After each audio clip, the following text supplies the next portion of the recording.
감당하기 어려운 소개도 하고,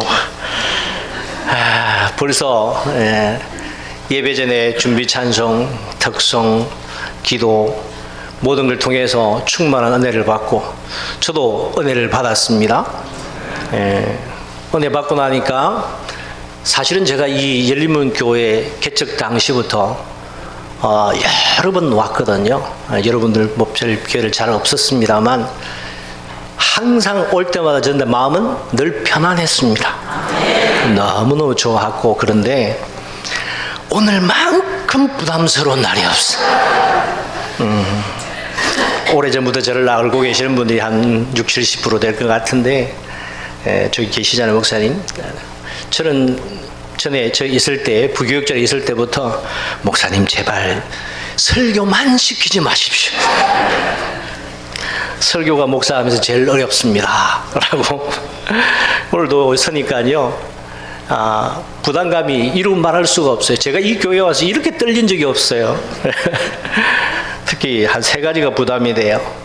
왜냐하면 이미 두 분 목사님 4분 통해서 제가요, 이 교회의 성도들이 얼마나 잘 섬기고 있는지, 얼마나 최선을 다해서 헌신하고 있는지를 너무나 많이 들어왔고 자랑 삼아서 말씀하시고 있기 때문에 이미 잘 섬기는 교회에 가서 제가 무엇을 전할 수 있을까라는 두려움에 대한 부담이 있었고, 또 누구나 목회 잘 하신다고 대학원에 같이 공부해서 한 달에 한 번씩 목사님 모임이 있습니다. 그 모임에서도 우리 이 목사님은 설교 잘 하시는 목사님, 경건에서 모든 면에서 인품적으로도 다 인정받는 목사님이시거든요. 이거 뭐 입에 발리는 이야기가 아니고 정말로 그렇게 인정받는 목사님인데, 그런 선배님 목회 잘하고 있는 교회 와서 후배 목사가 설교하라고 하면 주여, 그 부담감. 또 한 가지는 하필이면 참 감사한 일이죠. 저희 어머니가 이 열린문교회 처음 오셨어요. 사위 때문에 오긴 오셨는데 이거 뭐 사위가 이게 영 설교 죽을 쓰고 나면 저희 어머니 얼굴에 또 먹칠할까봐. 다행인 것은 오늘 제가 보니까 여름 주보 속에 이게 직원 서약서를 넣어놨더라고요. 이야, 서약 하셨어요? 하셨어요? 그러면 목사님 설교 안 해도 되겠는데요? 이대로 지킬 거지요? 진짜 지킬 거죠? 네, 설교 끝내요 그냥. 이거 제가 읽어보니까 10가지면 충분해. 이만큼 더 이상 어떻게 잘할 수 있나 생각될 정도로 이 서약대로만 잘 지키면 이 교회 뭐 부흥하지 말라 해도 부흥하실 거고, 하나님 쓰시지 말라고 해도 쓰실 만한 그런 교회가 될 줄로 믿습니다. 이제 뭐 사례비도 받았으니까 가도 되겠는데 왔으니까 시간이 얼마나 될지 모르겠습니다만 하나님 은혜 주시는 대로 또 준비한 대로 또 제가 은혜 받은 데 가지고 함께 잠시 나누겠습니다. 마음 여시기 바랍니다. 직원이라는 저희 교회도 직원을 하고 있고, 저는 목회를 참 어찌 보면 편하게 하고 있습니다. 왜냐하면 어느 교회 목사이든 목회하면서 성도들 앞에 하고 싶은 말 다 하기가 어렵거든요. 저는 직설적으로 합니다. 오늘도 야단 치고 왔습니다. 설교 시간에 대놓고 야단 칠 건 야단 쳐야 돼. 그래야 깨달은 거 도전받는 거 있으니까 편하게 하는데, 저희도 직원 교육을 가끔 시키기도 합니다. 근데 직원이란 교회 안에서 모든 직분, 권찰의 직분부터 시작해서 집사, 안수집사, 권사님, 장로님, 목사님 할 거 없이 이 맡은 그런 자를 가리키는 표현이지요. 이 직원은 주님의 몸된 교회를 섬기고 또 봉사하고 교회를 온전케 세워나가는 일꾼들을 말하는 것, 뭐 누구나 잘 아시잖아요. 근데 직원이란 말이 헬라 원어에 보면 2가지 정도로 사용됩니다. 하나는 집사라고 번역되는 디아코노스라는 단어를 사용하기도 하고, 또 하나는 청지기로 사용되는 오이코노모스라는 단어로 사용됩니다. 근데 이 청직이라는 단어, 이 오이코노모스라는 게 두 가지 단어의 합성어예요. 오이코스라는 전도 교육도 혹시 받아오셨나요? 오이코스라는 전도 훈련도 있는데, 이 오이코스라는 단어는 소그룹, 관계, 가까운, 특히 원래 집이라는 의미를 갖고 있어요. 집이라. 이게 소그룹이 가까운 관계죠.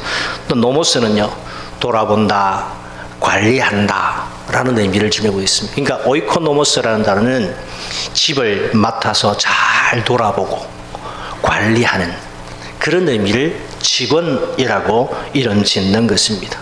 이 교회는, 이 교회의 직원이라는 것은 주님이 세우신 집인 이 교회를 부지런히 살피고 또 돌아보고 그 교회의 필요를 채워나가는 일꾼, 맡은 자, 이것을 말하는 것이죠. 물론 직원에도 권찰로부터 시작해서 목사님 이르기까지 다양한 직임의 이름이 붙어져 있습니다. 근데 이것은 알 것은 분명 계급이 아니잖아요. 명예의 자리도 아니잖아요. 권세의 자리도 아니잖아요.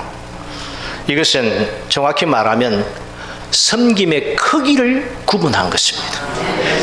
무슨 말인가 하면 조금 전에 열거한 그 직분, 권찰의 직분부터 목사의 직에 이르기까지 우리가 느끼는 대로 불리는 이 명칭의 무게감이 있지요. 그 무게감에 따라서 교회를 섬기고 수고하고 또 봉사해야 되는 그 크기가 달라진다는 것입니다. 오히려 권찰보다는 집사가 더 많이 섬겨야 하고, 집사님보다는 권사님이 더 많이 섬겨야 하고, 권사님보다는 장로님이 더 많이 섬겨야 되고, 장로님보다는 목사가 더 많이 섬겨야 되는 거예요. 이것이 우리에 맡겨진 직분, 직임이라는 것입니다. 그래서 교회의 직분은 세상의 직분과 달라서 섬김의 직분이라고 말하는 것이지요. 마태복음 20장 28절의 말씀, 마가복음 10장에 똑같은 말씀 하시지만 예수님께서 말씀하시기를 인자가 온 것은 섬김받으려 함이 아니고 도리어 섬기려 하고 자기 목숨을 많은 사람의 대속물로 주려 하고, 그것 때문에 오셨다고 말씀하세요. 섬김받으러 주님이 오신 게 아니고 섬기러 왔다라고 하십니다. 그러면 우리는 주님의 제자, 우리는 주님의 백성이잖아요. 주님을 배우고 따라가야 될 주님의 제자라면, 주님이 그런 섬김의 모습을 다 하셨다면 우리는 당연히 주님을 따라서 맡겨진 직임에 따라서 섬기는 일에 열심을 다하는 것은 마땅한 일이라는 것입니다. 이건 강요하고 강조해서 되는 문제가 아니고, 자발적으로 내 직임의 은혜를 깨달는 사람은, 그 무게를 깨달는 사람은 당연히 그 일을 해야 한다라는 것입니다. 이러한 전제하에 오늘 저는 본문을 통해서 다윗을 주인으로 삼아서 그 다윗을 충성스럽게 섬겼던 용사들 가운데 오늘 이 본문에 등장하는 세 용사의 모습을 통해서 직원은 어떤 자세로 또 어떻게 섬겨야 하는지를 살펴보면서 잠시 은혜를 나누고자 하는 것입니다. 말씀을 통해서 각자에게 주시는 주님의 음성 들을 수 있기를 축복합니다. 먼저 직원은 작은 소리도 들을 줄 알아야 합니다. 사무엘하 23장과 역대상 11장에 보면 동일하게 다윗과 함께 했던 용사들을 소개하는 내용이 있습니다. 그중 이 본문이 한 가지인데요. 이 본문은 다윗이 아끼는 용사 중에 두 번째로 뛰어난, 첫 번째도 아니에요. 두 번째로 뛰어났던 용사 3명에 관한 이야기가 기록되어져 있습니다. 13절 14절 말씀해 보니까 당시의 배경과 상황이 기록되어 있는데, 당시 어떻습니까? 다윗이 아둘람이라는 굴에 몸을 숨기고 있었던 시절이니까 아직 다윗이 왕이 되지 못했던 시절, 오히려 사울 왕을 피해서 도망다니는 때의 이야기인 것을 알 수가 있습니다. 이 아둘람에 있을 때에 어느 날 세 용사가 다윗 가까이 왔고, 다윗이 혼잣말처럼 15절에 말씀을 하죠. 베들레헴 성문 곁 우물물 누가 내게 마시게 할까? 혼자 푸념 섞인 이야기 했던 것입니다. 고향을 떠나서, 원래 다윗의 고향이 베들레헴인데 그 고향 떠나서 오랜 기간 사울 왕에 쫓겨 다니다 보니까 옛날에 마시던 그 고향의 물맛, 그런 게 그리워지는 거지요. 이제 참 공감되는 이야기입니다. 얼마 전에 우리가 명절을 보냈잖아요. 고향 떠나 사는 사람들에게는 누구나 고향에 대한 그런 그리움이 있기 마련이잖아요. 고향을 그리워하고 고향에 있었던 어머니의 음식 손맛, 그런 물맛까지도 그리워하는 것은 누구에게나 있을 수 있는 이야기라는 것이죠. 다윗도 그런 마음을 가졌기 때문에 혼자 그냥 푸념스킨 혼잣말처럼 내뱉은 말이었습니다. 그런데 다윗을 섬기던 30명의 용사 중 3사람이 이 소리를 듣고 즉각적으로 반응합니다. 즉각적으로 반응해서 대적이 있는 블레셋 진영으로 달려가서 이 베들레헴의 우물물을 떠온 것입니다. 이는 다윗이 명령한 것도 아닙니다. 물을 떠오도록 부탁한 것도 아닙니다. 단지 주인의 소망이 담긴 혼자 말한 그 작은 소리를 듣고 반응했던 것입니다. 정말로 놀랍습니다. 왜 놀랍습니까? 이런 일은 아무나 할 수 있는 것이 결코 아니기 때문입니다. 이들이 한 일은 적진 한가운데로 가로질러 가서 그곳에서 때로는 목숨 잃을지도 모르잖아요.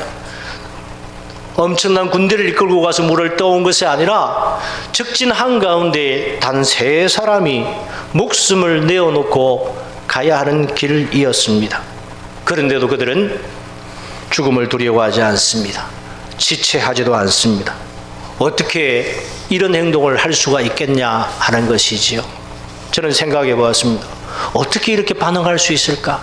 그 작은 소리를 듣고 어떻게 반응할 수 있었을까? 아마 크게는 2가지일 것 같아요. 하나는 주인 다윗을 철저히 그들이 신뢰하고 존중했다는 것입니다. 다윗을 주인 삼아서 그 다윗의 마음을 알고 그를 신뢰하고 존중하지 않으면 일어날 수 없는 반응이거든요. 또 한 가지는 나아가서 이 주인의 마음을 늘 살피고 있었다는 것입니다. 이게 얼마나 중요합니까? 그렇기 때문에 그 조그마한 소리, 혼자 하는 소리에도 반응할 수가 있었던 것이지요. 지금은 교회 구성원 대다수가 인정하는 성숙한 신앙의 사람들이잖아요. 그러므로 지금은 교회의 주인이신 주님이 말씀하시는 그 작은 음성도 들을 수 있는 귀를 가지고 있어야 합니다.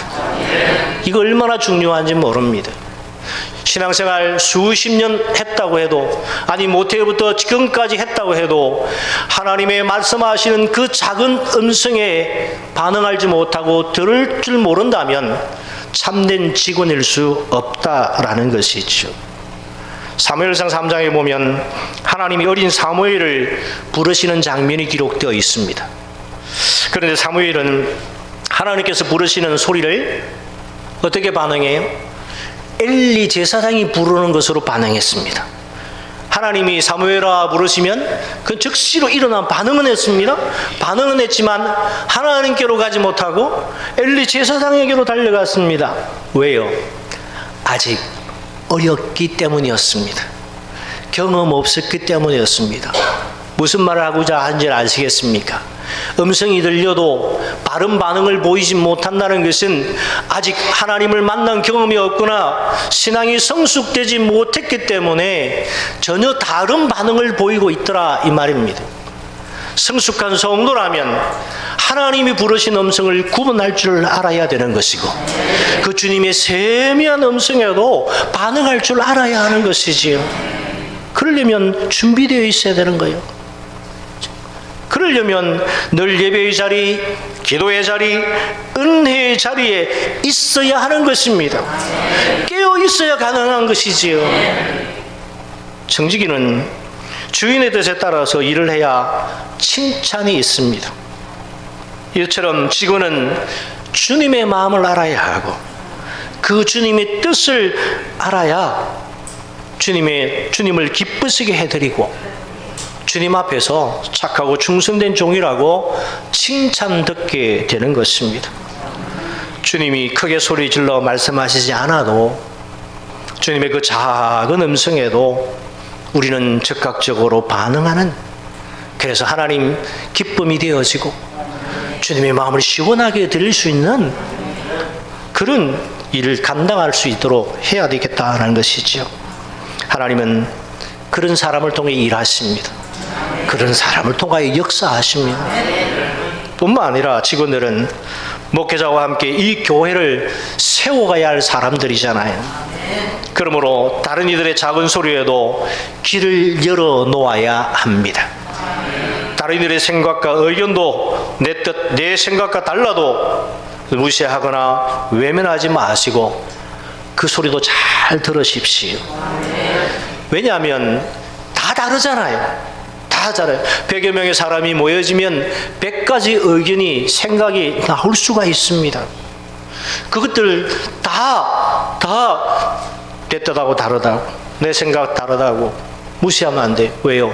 그들 나름대로 이 교회를 생각하는 것이고, 그들 나름대로 주님을 어떻게 하면 기쁘시게 할까 고민한 가운데 하는 말이기 때문에 그것도 귀담아 들을 수 있는 것이 직원들이 되어져야 돼. 직원들이 편협되어지면요, 뭔가 벽을 쌓고 한쪽에 치우쳐서 생각하면 절대 일치를 이루거나 하나를 이루어갈 수 없고 하나님의 큰 역사를 이루어낼 수도 없습니다. 그러면 그런 것에도 길을 열어서 교회 유익을 위해서 참고할 것은 참고하고 반영할 것은 반영하고 내 것을 가감히 내릴 때는 내려놓을 줄도 아는 그런, 이 들을 줄 알아야 돼요. 듣는 귀가 있어야 된다는 것이죠. 무엇보다도 제일 중요한 게 그겁니다. 오늘 본문에 기록된 다윗의 세 용사처럼 교회의 주인이시고 내 인생의 주인이신 그 주님의 작은 음성에도 여러분 즉각 반응하고 순종할 줄 아는 직원 되시기 바랍니다. 두 번째로 직원을, 오늘 우리는 어떻게 직원이 섬겨야 되는가? 내가 먼저 해야 합니다. 내가 먼저 해야 돼. 다윗이 혼자 하는 소리를 들은 이 세 명의 용사는 즉시로 일어나잖아요. 이들은 목숨을 걸고 적진에 다녀와야 하는 이 위험천만한 일, 이것을 다른 사람에게 미루지 않았습니다. 부하들에게 명령을 내릴 수 있는 위치에 있었던 사람들입니다. 지금 오늘 본문에서도 그랬지요. 30명의 두목들이었다고. 그러니 그들은 최고의 지휘관에 오른 사람들입니다. 그 밑으로 부하들이 있던 사람들입니다. 얼마든지 부하들에게 명령해서 야, 너 갔다 와 라고 할 수 있는 위치였습니다. 그런데 가야 될 길이 목숨을 내어놓아야 되는 곳이잖아요. 위험천만한 곳이잖아요. 그 위험천만한 곳에 부하들을 내모는 거 아닙니다. 먼저 보낸 것이 아닙니다. 자기가 가겠다고 나선 것입니다. 기꺼이 그 일을 자기가 먼저 앞장서서 나아간 것입니다. 누구에게 미루거나 누구에게 부탁하거나 한 것이 아니라 자신이 먼저 한 거죠. 이건 매우 중요합니다. 직원은 누구보다 앞장서서 헌신하고 앞장서서 충성해야 될 사람들입니다. 이 본을 보여야 될 사람들이라는 것이지요. 아까서도 이야기했습니다. 직임의 이름 명칭에 따라서 성김의 크기가 달라져야 된다. 예, 무게감이 커질수록 성도들 앞에 보여지는 본은 더 좋아야 합니다. 아름다워져야 되는 것이지요. 누구나 존경할 만한 그런 직임을 가진 사람들이 되어져야지요. 이게 본입니다. 요한복음 13장 14절 이하에 보면 십자가의 죽음을 앞둔 예수님께서 마가의 다락방에서 친히 제자들의 발을 씻겨주신 후에 말씀하십니다. 내가 주와 또는 선생이 되어 너희의 발을 씻었으니 너희도 서로 발을 씻어주는 것이 옳으니라. 내가 너희에게 행한 것 같이 너희도 행하게 하려 하여 본을 보였노라. 무슨 말입니까? 주님은 제자들보다 항상 앞서서 직접 몸소 본을 보이셨습니다. 너 이거 해, 너 저거 해, 네가 먼저 해. 그것이 아니라 당신이 어떻게 해야 되는지, 너희들이 어떻게 살아야 되는지 그것을 몸소 친히 본을 보여주시고 내가 한 것 같이 너희도 그렇게 해 라고 하신 거예요. 본을 보이지 않는 직원, 본을 보이지 않는 중직자가 다른 사람을 향하여서 야 이거 해 한다고 해서 그 말이 먹혀지겠습니까? 누가 따라가겠습니까? 이 시대는 다릅니다. 흔히 군대 이야기 남자들 많이 하잖아요. 과거에는 돌격 앞으로, 지휘관 뒤에서 명령만 하면 사병들은 앞으로 나가야 됩니다. 요즘은 그렇게 돌격 앞으로 하면 갈까요? 니 나가세요. 근데 니 나가세요. 안 가요. 그럼 어떻게 해요? 돌격 앞으로 명령과 함께 지휘관이 잘장 먼저 앞으로 달려가야 하는 거예요. 이게 직원들이에요.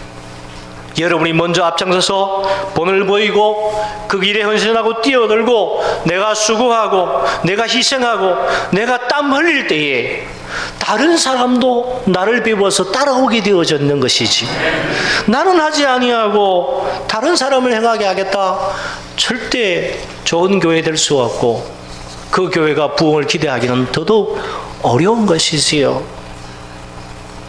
조금 전에 목사님이 저희 교회를 소개했습니다. 청량리 교회는 또 그런 일도 있었습니다만 최근 이야기니까. 저희 교회가 작년 21년도 코로나 한창이잖아요. 제가 한창인데도 저희 교회 성도가 얼마 되지 않습니다. 이 교회 지금 모인 거 절반 나는 모일 정도밖에 안 되는 교회 규모입니다. 그럼에도 불구하고 2억을 넘게 들어서 교회를 리모델링 했습니다. 제가 그 일을 한다고 할 때에 목사님도 계시지만 많은 분들이 우려하셨습니다. 이런 코로나 시대에 예배인이 반토막이 났습니다. 제가 부임해서 18년도에 부임했는데 연말에 부임했는데 1년 남짓 2년도 채 안 된 하고 리모델링을 시작했으니까 다들 만류했습니다. 특히 코로나 시대에 예배 인원도 줄어있고 모든 것이 위축될 그 시기에 교회가 그 재정이 있어서 그랬을까요? 아니요. 제가 갔을 때 교회 재정이요, 통장 잔고에 30만 원 있더라고요. 30만 원. 그런데 2년도 채 되지 않은 부임한 목사가 2억이 넘는 공사를, 물론 처음에는 2억이 아니었어요. 실제는 1억 몇천이었는데 하다 보니까 점점 일이 커졌어. 나도 손 못해. 하나님 하시겠지. 목사의 기도가 맞았습니다. 하나님 하시겠지. 때로는 목사가 감당할 수 없을 때에 하나님 앞에 두 손 들어버리는 거야. 하나님 당신이 하셨으니까 당신 뜻대로 하세요. 저는 그렇게 기도합니다. 하나님, 이거 내 교회 아니잖아요. 하나님 교회잖아요. 하나님이 하라고 하셨잖아요. 저는 발만 담궜을 뿐입니다. 하나님 책임져 주세요. 참 신기하고 놀라웠습니다. 왜냐하면 주변에 많은 목회자 동력자들은 이 위험한 1,000만 원 빚을 져야 되는, 고스란히 빚을 내면, 이 교회는 그래도 땅도 샀다며요. 야, 제가 그 땅도 몇 번 가봤어요. 가서 여러 번 기도하고 왔습니다. 어마어마해. 너무너무 부러워. 그 땅이라도 있으면 우리는 온전하면 대출이라도 받을 수 있는데, 저희 교회는요, 무허가 땅에 무허가 건물이라. 제가 은행에서 아무리 뛰어다녀도, 제가 농협 상무님도 잘 아는데 대출이 안 된대. 그러면 우리 교회 돈이 그때 당시에 3,4천만 원 제가 열심히 모아서 그런지 그거 가지고 시작하는데 2억 불가능해 보여요. 교인들한테 명했습니다. 여러분이 하기를 원하십니까? 원한대요. 이거는요, 없어요. 그럼 어떻게 해요? 목사가 이랬으면 너 목사라도 뭘 하겠는데 없어. 네, 하나님이 되게 하세요. 목사가 먼저 발 담궜어요. 없어요. 그런데요, 우리 최 집사님 계시죠? 참 신기해. 우리 집사람이 기도했어요. 목사님, 하나님, 이렇게 큰 일을 벌이는데 목사 가정에서 단돈 얼마라도 앞장서서 뭔가 해야 되잖아요. 그동안 물론 제가 꾸준히 건축을 매달 정기적으로 부임하자마자 계속 성도들 아래도 저는 해왔어요. 계속 성도들이 알고 있거든요. 근데 그것만 가지고 되는 게 아니잖아요. 큰 일을 벌려야 되는데, 집사람이 하나님 300만 원만 할 수 있으면 좋겠어요. 기도했다는 거예요. 우리 300만 원 어디 있어요, 여보? 30만 원도 통장에 없는데. 최 집사님 부부가 보험하시잖아요. 찬송이 또한 최윤태 집사님. 강단에 진짜 이름 대도 되나? 괜찮아요? 네, 하나님 아시니까. 저 두 분이 갑자기 우리 집에 오신대요. 그래서 그냥 오시나 보다. 예, 오세요. 와서 뭘 설명하더니 목사님 그동안 든 거 이렇게 바꾸고 저렇게 바꾸면 좋겠네요. 예, 그래요? 뭐 아무 생각 없이 집사님 믿으니까 예, 그거 좋겠네요. 그랬더니 목사님 이거 하니까 지난번에 있던 것 중에서 뭐 해약 환급금이 나온대요. 그래서 그게 얼마인데요? 290 얼마네. 그걸 딱 봤더니 집사님, 우와, 하나님이 응답하셨대. 공돈 좀 생겨서 고기도 좀 먹고 해야 되는데 딱 300만 원 채워지잖아요. 조금만 보더니 300만 원 됐잖아요. 그 제가 그랬어요. 여보, 기도할 때 이왕이면 3천만 원이라고 하시지. 왜 300만 원을 해가지고. 신기하군 그 뒤에 이야기. 300만 원 헌신을 해도 턱없이 모자란 이야기인데 목사가 앞장서서 그 일을 하고 교인들한테 이런 간증을 했습니다. 이렇게 기도하고 저희들이 하기를 소원했더니 하나님이 이런 방법으로라도 일하게 하시더라. 그때부터 이쪽에서 들리신 스스로 자발적으로 500만 원도 하시고 1000만 원도 하시고 실제로 그래도 모자라잖아요. 어떻게 해요? 여러분 교회 앞으로 믿고 대출받아 구워주세요.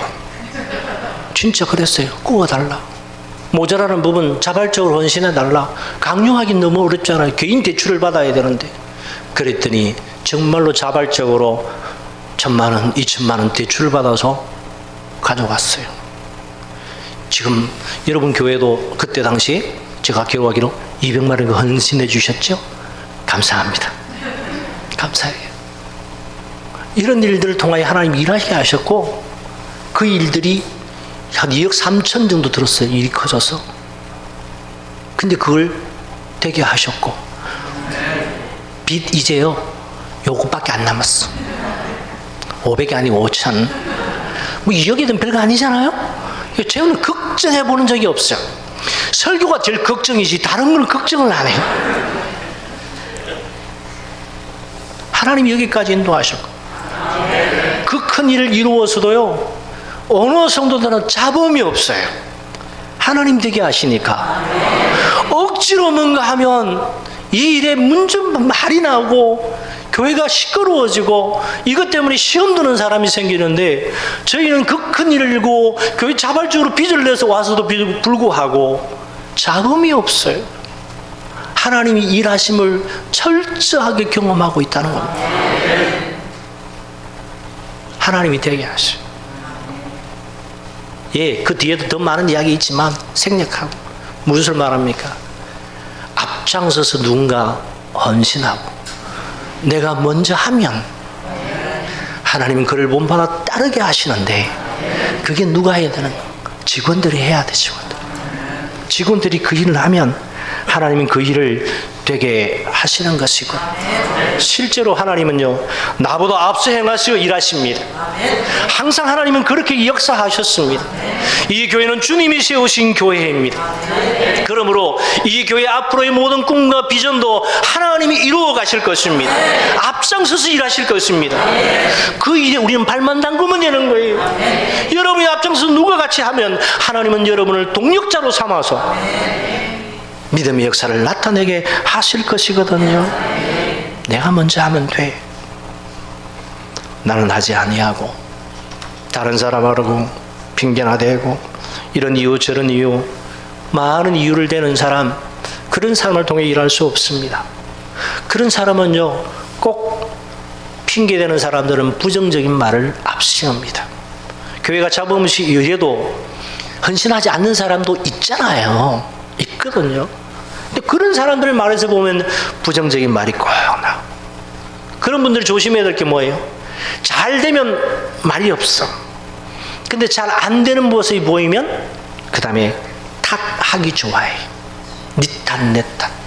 그런 분열이 일어나는 거죠. 그런 교회를, 그런 성도를 통하여, 그런 직원을 통하여 하나님의 역사를 어떻게 기대할 수 있겠습니까? 사도 바울은 사도행전 20장 24절에서 이런 고백합니다. 내가 달려갈 길과 주 예수께 받은 사명, 곧 하나님의 은혜의 복음을 증언한 일을 마치려 하면은 나의 생명조차 조금도 귀한 것으로 여기지 아니하노라. 무슨 말입니까? 복음을 전하는 책임과 사명을 바울은 남에게 미루어 본 적이 없습니다. 자신은 자신의 생명보다 이 복음을 전하는 사명 감당함을 우선했다는 것입니다. 자기에게 맡겨진 것이 무엇인 줄 알았기 때문에 자기의 생명을 들여서까지 그 일을 먼저 감당하려고 나섰던 사람. 여러분의 인생의 마지막 때에 사도 바울의 이와 같은 고백이 있기를 축복합니다. 주님, 내 사명 이 땅에서 주님 맡긴 사명은 충분히 잘 감당하지 않았습니까? 나의 달려갈 길을 마쳤습니다. 복음 전가는 일을 잘 마치게 하셔서 감사합니다. 이런 아름다운 믿음의 고백이 있다면 하나님께서도 분명 기뻐하실 것이고, 더불어 있는 성도들과 여러분 후대가 여러분의 이름을 길이길이 기억하지 않겠습니까? 이 자리에 참여한 열린문교회 직원 여러분 모두가 주님의 말씀 듣고 그 말씀 순종하고 실천하는 자리로 남보다 먼저 달려나가시기 바랍니다. 하나님 저를 통하여서 일하실 것이고 그 직원들을 통하여 교회를 교회되게 하실 것입니다. 한 가지만 더요. 직원은 어떻게 섬겨야 합니까? 목회자를 가까이 해야 합니다. 목회자를. 오늘 본문에 나오는 이 세 용사가 어떻게 다윗이 혼자 말하는 작은 소리를 들을 수 있을까요? 다윗을 가까이에 있었기 때문입니다. 늘 가까이 했기 때문에. 자기들이 섬기는 주인이고 지도자인 이 다윗의 가까이에서 그 지도자의 주인의 뜻이 무엇인지, 그의 생각과 바람이 무엇인지 늘 살피고 있었던 것입니다. 혼잣말은 가까이 있지 않으면 들을 수 없는 이야기잖아요. 충성된 일꾼, 좋은 일꾼은요, 주인을 가까이 합니다. 마찬가지로 주인도 충성된 자를 가까이 합니다. 실제로 그래요. 저희 교회 보니까요, 목사를 가까이 하는 분들 계시잖아요. 잘 섬기는 분들이 계시거든요. 예, 그런 분들을 이렇게 하면 목사가 원치 않아도 대단한 목사님 오늘 식사하러 가시죠. 실제 지금도 일어나고 있으니까 식사하러 가시죠. 성도가 식사하러 가자는데 또 거절할 수가 없잖아요. 있으면 가야 되잖아요. 이 자주 이렇게 그런 일들이 일어나면요, 누가 말이 나온 줄 아세요? 안 하는 사람들이 꼭 말이 나요. 무슨 말 하는 줄 아세요? 목사님은 저 권사님만 이뻐한대. 내가 이뻐한 거예요? 그 권사님이 저를 이뻐한 거지? 뭐 이만큼 생겼으니까 이쁨 받아도 되는 거죠? 그분이 저를 가까이 한 거예요, 그죠? 근데 자기는 가까이 하지도 않으면서 멀찌감치 떨어져가지고, 제가 오지 말라고 한 적 없어요. 저는 언제나 열려져 있어요. 무엇이든지 잘 먹어요. 짜장면 사줘도 좋아요.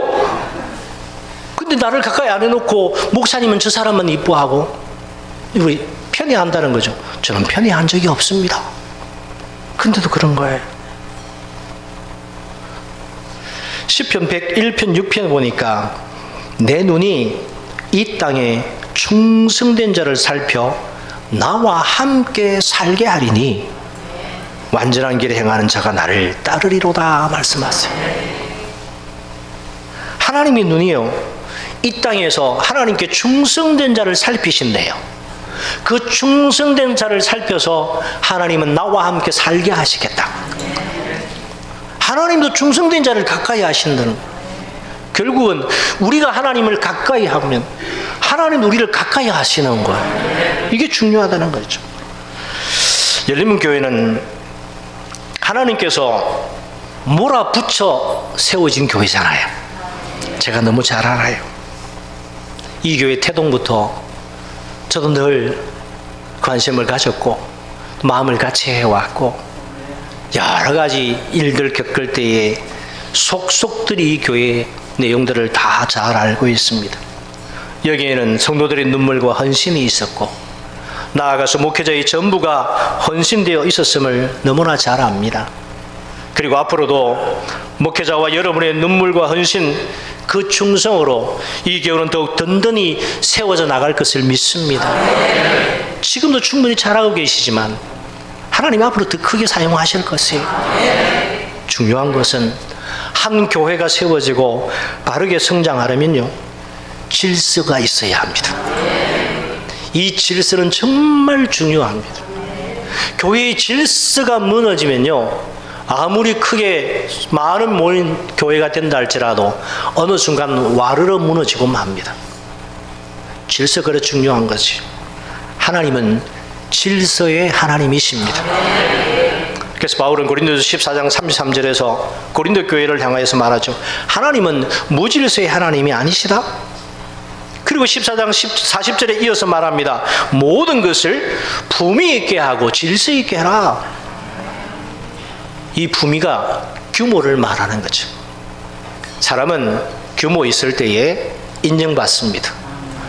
아무 때나 허틀어진 삶을 살면 그 사람을 누가 인정하고 신뢰하겠습니까?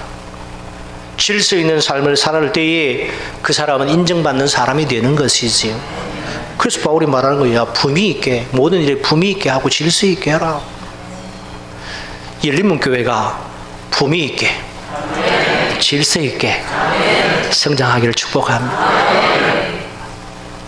교회의 질서는 목회자를 중심에서 이루어지게 되어 있습니다. 목회자는 주님께서 당신의 몸인 교회의 지도자로 세우신 존재입니다. 그러므로 직원들은 지도자의 생각을 읽을 줄 알아야 합니다. 목회자는 교회의 그 어떤 성도들보다 더 많이 주님 앞에 무릎 꿇습니다. 주님의 뜻을 분별하려고 애씁니다. 그래서 어떻게 하면 주님의 기뻐하시는 이 교회를 그렇게 세워갈 수 있을까 늘 노력합니다. 강단에 엎드려서 이 교회를 향한 꿈과 비전을 다시 세웁니다. 그게 목회자입니다. 누구보다 그의 열심을 붓는 것이 목회자이지요. 그래서 저는 성도들에게, 저희 성도들에게 당당하게 얘기합니다. 목회자보다 교회에 더 많은 관심을 갖고 있으면 제가 그 사람이 말하면 그 사람 뜻에 따르겠습니다. 그렇지 않다면 때로는 의견 분분하지 마시고 목회자가 결정한 데 따르십시오. 저보다 더 많이 고민하고 더 많이 무릎 꿇고 더 많이 이거에 대해서 생각했다면 제가 얼마든지 그분에게 이 교회의 리더를 맡길 수 있습니다. 저는 열려 있습니다. 그러나 그것이 아니라면 목회자의 생각을 읽고 목회자의 뜻이 무엇인지 알고 거기에 협력자가 되어줘야 되지 않겠습니까? 직원들이 목회자의 뜻을 알아야 합니다. 그러려면 목회자를 가까이 해야 하잖아요. 멀리 떨어져서는 목회자의 생각을, 목회자의 뜻을 알아갈 수가 없습니다. 꿈과 비전, 마음의 소원 어떻게 알겠습니까? 그걸 알아야 함께 동력할 수 있지요. 그 꿈을 함께 품으시기 바랍니다. 목회자를 가까이 해서 목사님이 무엇을 놓고 기도하고 있고 무엇을 놓고 품고 비전을 선포하고 있는지, 꿈을 꾸고 있는지 그것을 알고 여러분이 그 꿈과 비전을 이루어가기 위한 손과 발이 되십시오. 직원들이 할 일이 바로 그것이에요. 손과 발이 되어져서 목회자의 좋은 동력자가 되어줘야 한다는 것입니다. 동력자는 멀리 떨어져 있는 게 안 돼요. 가까이 있어야 돼요. 늘 가까이 있어야 되는 거죠. 그럴 때 주님이 기뻐하시는 질서 있는 교회로 든든하게 세워져 갈 수 있게 되는 것입니다. 하나님은 이를 기뻐하시는 거죠.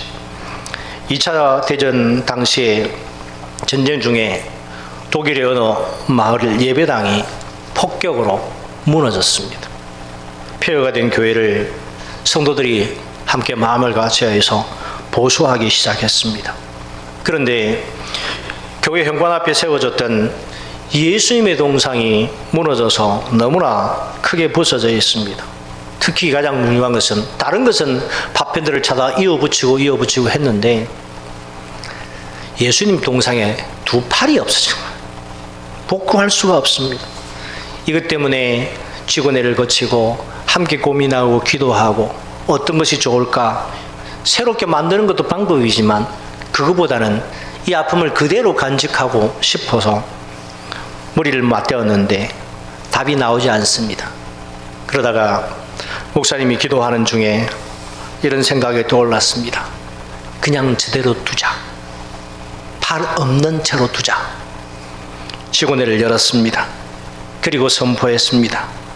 예수님의 동상, 다른 건 다 복구한 그대로 두시고 팔은 더 이상 복구가 불가능하니까 그대로 둡시다.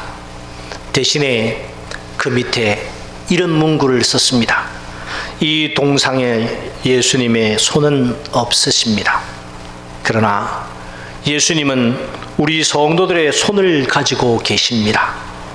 이 예수님께서는 우리의 손을 통하여 일하실 것입니다. 우리의 손은 곧 예수님의 손이 되어 일해야 합니다. 어떻습니까? 목사님이 무릎 꿇고 기도한 그 기도의 결과가, 예수님의 동상의 팔은 없지만 성도들이 마음과 뜻과 생각을 같이하여 기꺼이 예수님의 손과 발이 되어져서 그 교회를 세워간다면 당신의 동상에 팔 없는 것보다 더 귀하게 사용하지 않겠습니까? 더 귀하게 기뻐하지 않겠습니까?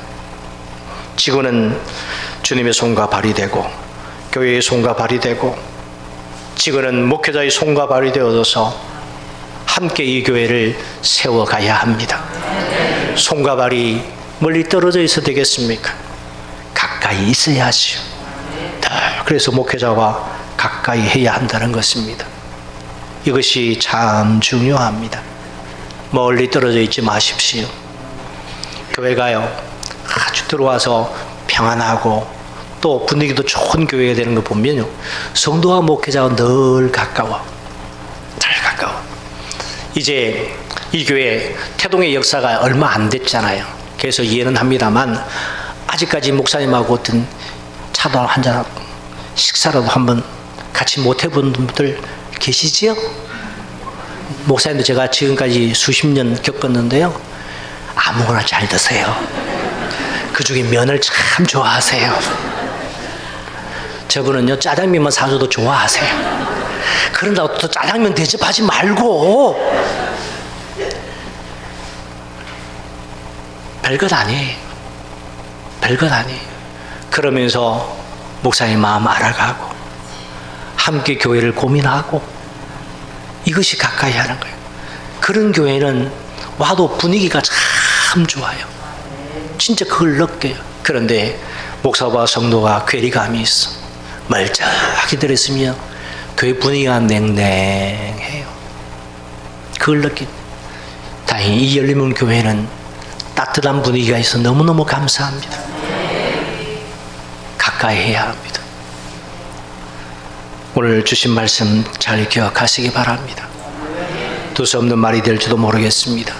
그런 직원은 목회자를 가까이 하는 것이 은혜이고 복입니다. 어떤 일은 내가 먼저 앞장서서 해야 합니다. 작은 소리도, 주님의 소리도, 성도들의 소리도 들을 수 있는 것이 직원입니다. 앞으로 이 교회가 해야 될 일들 많잖아요. 큰 꿈을 품고 있잖아요. 그 일들 하나님 교회 가운데 있습니다. 염려할 것도 두려워할 것도 없습니다. 제가 무슨 배짱인지 몰라도 이렇게 목사님보다 키도 작고 덩치는 작아도요, 염려라는 걸 잘 안 해요. 걱정이라는 걸 잘 안 해요. 왜요? 서도 이야기했잖아요.